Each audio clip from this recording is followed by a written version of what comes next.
सौभाग्यवती नारी जितना भजन पूजन करती है, सौभाग्यवती नारी जितना भगवत नाम स्मरण करती है, भगवत पूजन करती है, व्रत करती है, साधना करती है, तप करती है, पूजन करती है, पाठ करती है, आराधना करती है, अर्चना करती है,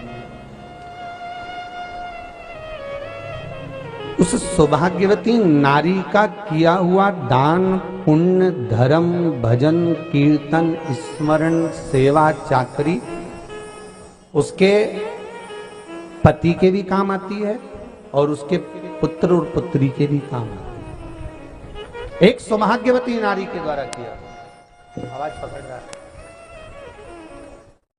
एक सौभाग्यवती नारी के द्वारा किया गया भजन, पूजन, स्मरण, संकीर्तन, नाम जाप, नाम कीर्तन उसके पति के भी काम आ रहा है और उसके बच्चों के भी काम आ रहा है। देखिए कितना सुंदर शिव महापुराण में चरित्र आया है वृंदा देवी का, कि वृंदा जितना नाम जाप करती है, वृंदा जितना नाम भजन करती है, वृंदा जितना नाम स्मरण करती है, उसके पति को उसका लाभ है।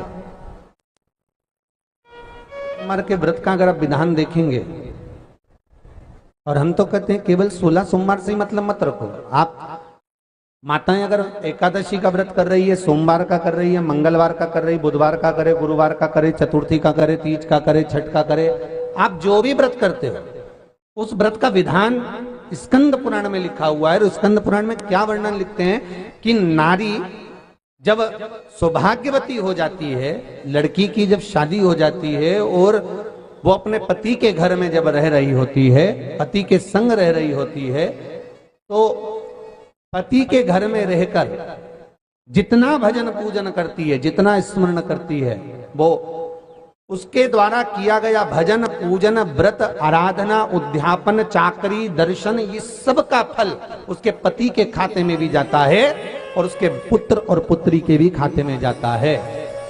पर उसमें एक बात का विशेष ध्यान रखना, स्कंद पुराण कहती है कि आप व्रत को उठाएं। आपने व्रत उठाया, कहां उठाया? पति के घर से उठाया, ठीक है। आपने व्रत उठाया सोमवार का, 16 सोमवार का, पशुपतिनाथ का, या गुरुवार का, या मंगलवार का, या बुधवार का, जो भी व्रत आपने उठाया वो पति के घर से उठाया। अब आपका फर्ज क्या है कि व्रत आप अगर कर रही हो तो पति के घर का ही अन्न, पति के घर का ही जल,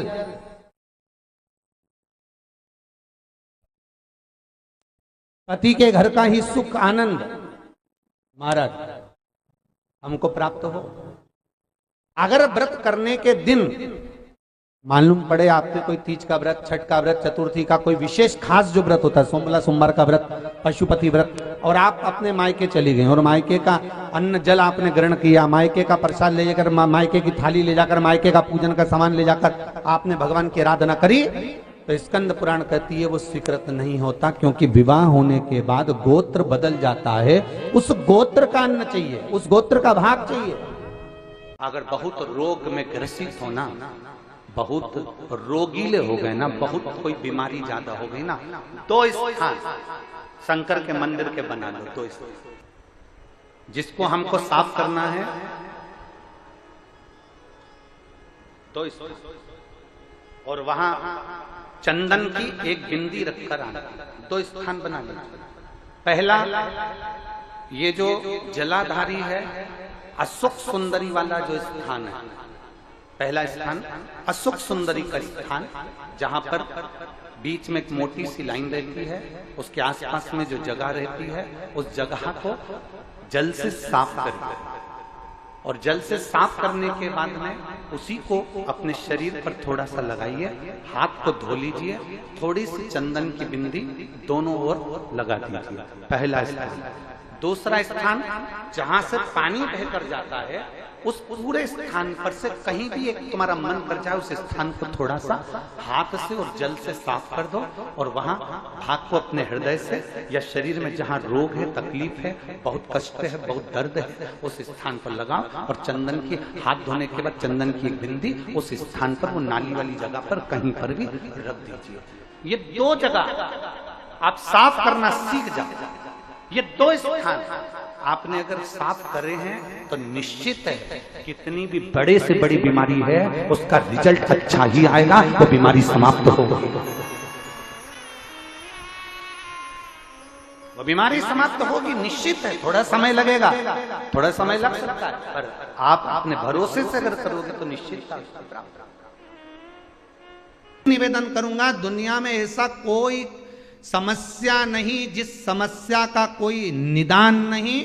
हर समस्या का निदान है, पर निदान किसी दूसरे के पास नहीं, निदान केवल मेरे भोले नाथ के पास में है। आपको अगर किसी समस्या का सफल आनंद चाहिए तो शंकर की शरण में जाओ।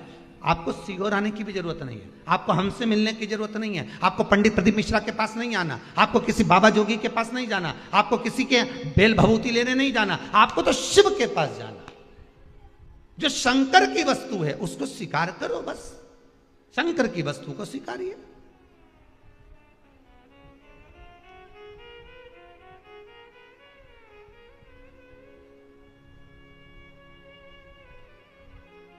शंकर की वस्तु को स्वीकार करना चालू कर दीजिए।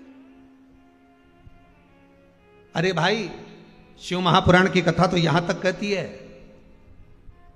यहां तक वर्णन कर रही है, जिस व्यक्ति की नौकरी नहीं लगती, सर्विस नहीं लगती, हर जगह पर अप्लाई कर रहा है, बार बार इंटरव्यू देने जा रहा है, लगातार उसको अगर सफलता प्राप्ति नहीं हो रही है तो धतूरा ढूंढो। धतूरा कहीं बाजार में नहीं मिलेगा, किसी वृक्ष से धतूरा तोड़ लिया, कुछ मत चढ़ा, तू शंकर जी के मंदिर में जाकर तेरा नाम और गोत्र बोल और शिव जी को धतूरा चढ़ाना चालू कर दे और बाबा से विनती कर, धतूरा चढ़ाना चालू कर। अब धतूरा कोई बहुत कीमती होता है क्या? बहुत पैसे का मिलेगा क्या? कहीं पे भी मिल जाएगा। धतूरा तोड़ और चढ़ा शंकर जी को। रोज नियम बना ले कि एक धतूरा मैं शंकर जी को चढ़ाऊंगा, प्रतिदिन चढ़ाऊंगा, शिव जी से जाकर निवेदन करूंगा प्रतिदिन। शंकर जी की प्रिय वस्तु में धतूरा, बेलपत्र आदि आदि की तो है, क्या है?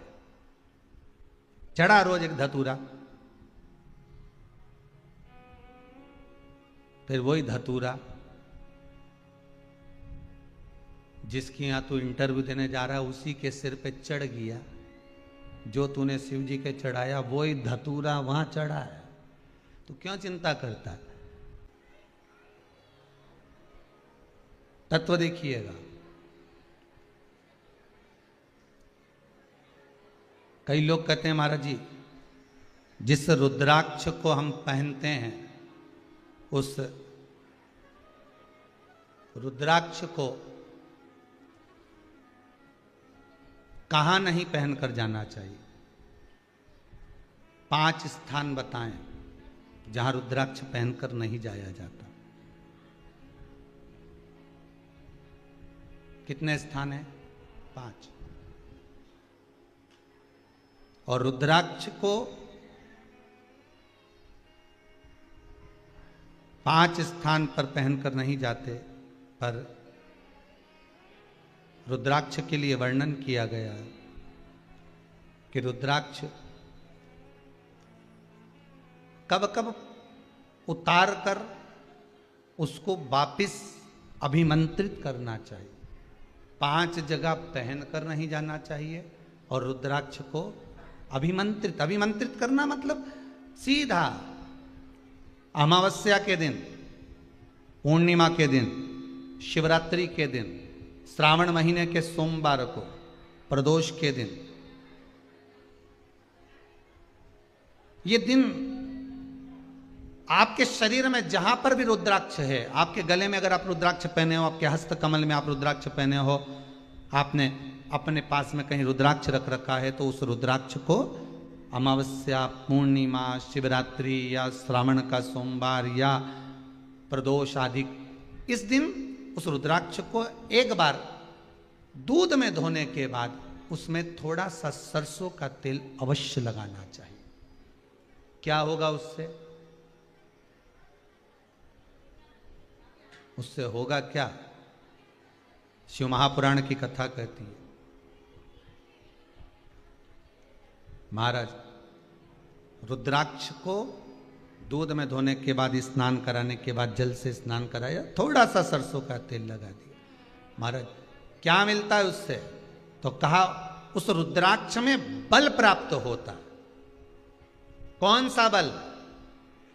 जो शरीर के अंदर बीमारियां बढ़ती हैं, उस बीमारी को वो रुद्राक्ष धीरे धीरे समाप्त करना प्रारंभ कर देता है। पर एक और चीज याद रखना, जिस रुद्राक्ष के पानी को आप बीमारी के समय पर गलाकर पीते हो, उसमें सरसों का तेल नहीं लगाना।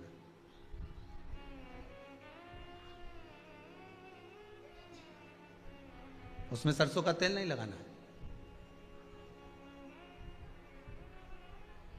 उसको तो आप केवल स्नान कराओ दूध से, जल से, और फिर उसको गला दीजिए। उसका पानी आप पीना चालू कर दीजिए। जिसको बड़ी बीमारी होती है उसके लिए कल कथा में वर्णन किया था रुद्राक्ष के जल का, कि रुद्राक्ष का जल पिया जाता है शरीर के अंदर से रोग को, बीमारी को हटाने के लिए, रोग बीमारी को समाप्त कर। कथा कहती है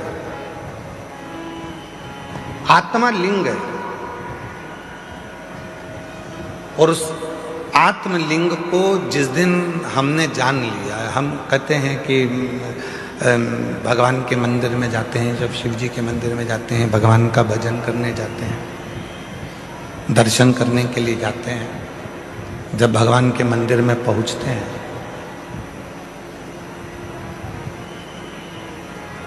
क्यों कहते हैं कि लोग कि गुरुजी एक लोटा जल और सारी समस्या का हल, ऐसे कैसे हो सकता है?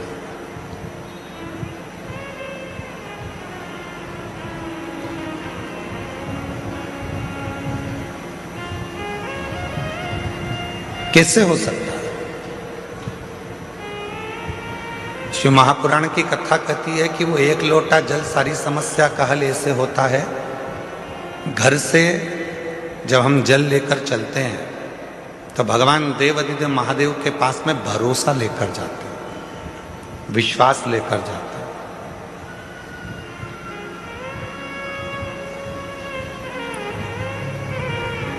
ये आत्मलिंग जब शिवलिंग के सामने जाता है, और आत्मलिंग और शिवलिंग के बीच में जो जल चढ़ाया जाता है, जो जल चढ़ता है, वो आत्मलिंग और शिवलिंग के विश्वास को, भरोसे को दृढ़ कर देता है।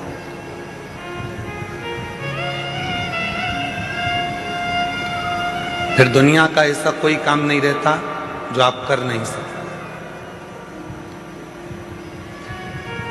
दुनिया का ऐसा कोई कार्य नहीं होगा जो आप कर नहीं पाओगे। फिर वो कार्य पूर्ण होता ही, वो कार्य सफल होता ही।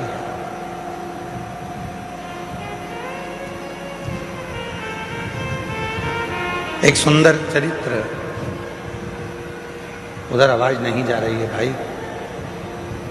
आप आवाज खोल रहे हो परंतु वो गूंज रही है, उसको डीले कम करो, क्योंकि वैसे ही वो हॉल है ना, तो गूंज रही है। और आवाज को क्लियर करो, और इधर साइड में आवाज नहीं जा रही। तुम्हारे लड़कों को भेजो उधर सुनने के लिए। उधर भी नहीं आ रही है क्या? उधर भी लड़कों को भेजिए। शिव कथा कह रही है, भगवान देवाधिदेव महादेव का चरित्र कह रहा है, भगवान शंकर की पवित्र कथा कह रही है। शिव को रामचरितमानस में विश्वास कहा, और जब व्यक्ति के जीवन में विश्वास प्रबल हो जाता है, भरोसा दृढ़ हो जाता है, तो उसका कार्य अपने आप सफल होना प्रारंभ हो जाता है। अपने आप वो कर्म भी करता है, मेहनत भी करता है, परिश्रम भी करता है, और शिव पर भरोसा कर कर आगे भी बढ़ता है। पर कभी कभी ऐसा योग भी बन जाता है कि हम मंदिर जाते जाते, भगवान का दर्शन करते करते, भगवान को एक लोटा जल चढ़ाते चढ़ाते, भजन करते करते, कभी कभी ऐसा भी समय आ जाता है कि हमारा मन, एक दिन ऐसा होता है कि अब मंदिर नहीं जाऊं तो अच्छा, बहुत दिन हो गए।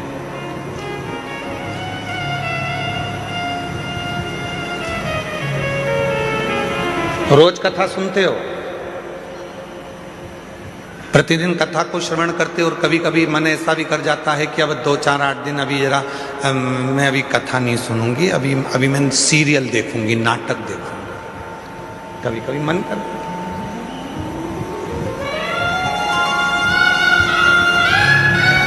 रोज ही तो सुनते हैं, प्रतिदिन तो श्रवण करते हैं। तो अब मैं कथा ना सुनकर मैं नाटक देखूंगी, सीरियल देखूंगी। आवाज गूंज रही है, खींच के बोलना पड़ रहा है, आवाज को क्लियर करो आवाज।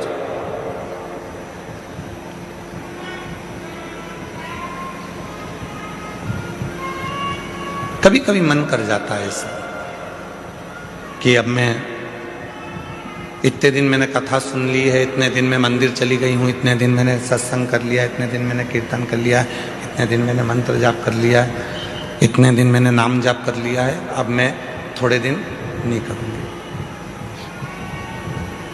क्यों? कभी आपने विचार करा कि ऐसा मन में भाव क्यों आ जाता है, किस लिए आ जाता है? गुरु में और भगवान में एक बहुत बड़ा अंतर है। गुरु में और परमात्मा में एक बहुत बड़ा अंतर है। गुरु में और ईश्वर में एक बहुत बड़ा अंतर है। गुरु में और भगवान में एक बहुत बड़ा अंतर है। गुरु का काम है आपको मंदिर तक भेजना। गुरु का काम है आपके हाथ में माला पकड़ाना। गुरु का काम है आपको शंकर के मंदिर तक भेजना। गुरु का काम है आपको कथा तक भेजना। गुरु का काम है आपको भजन तक भेजना। गुरु का काम है आपको मंदिर तक भेजना। और परमात्मा का काम क्या है? भगवान का काम क्या है? बिल्कुल इसके विपरीत। गुरु क्या करेगा? माला पकड़ाएगा। भगवान क्या करेगा? माल पकड़ा के माला छुड़ा देगा। गुरु क्या करेगा? मंदिर पहुंचाएगा। भगवान क्या करेगा?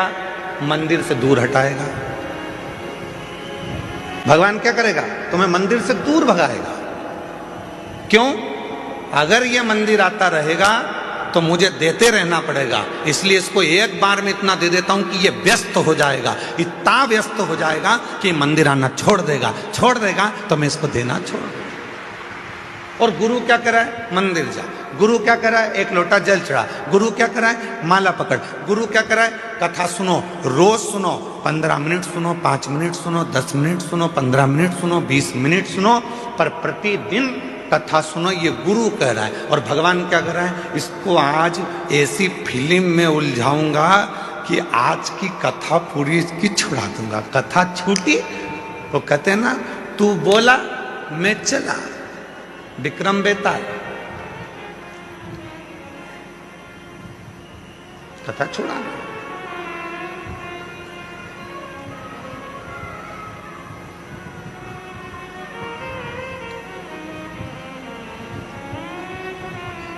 गुरु मंदिर भेज रहा है, गुरु शिवालय तक भेज रहा है, गुरु परमात्मा के पास भेज रहा है, गुरु सत्संग में भेज रहा है, गुरु परमात्मा की भक्ति में भेज रहा है।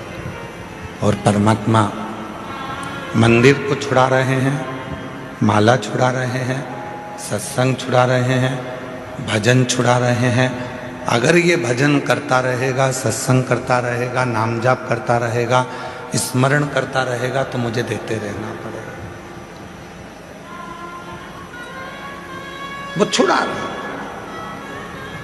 पर मेरी जीजियों, मेरे जीजाओं, मेरी बेटियों, बेटाओं, मेरे बुजुर्ग माँ बाप, एक बात को याद रखना अपनी जिंदगी में, कितनी भी उलझन जिंदगी में आ जाए और कितनी भी दौलत जिंदगी में मिल जाए, आप शंकर भगवान के मंदिर जाना मत छोड़ना। वो तुम्हारी उलझन मिटाना नहीं छोड़ेगा।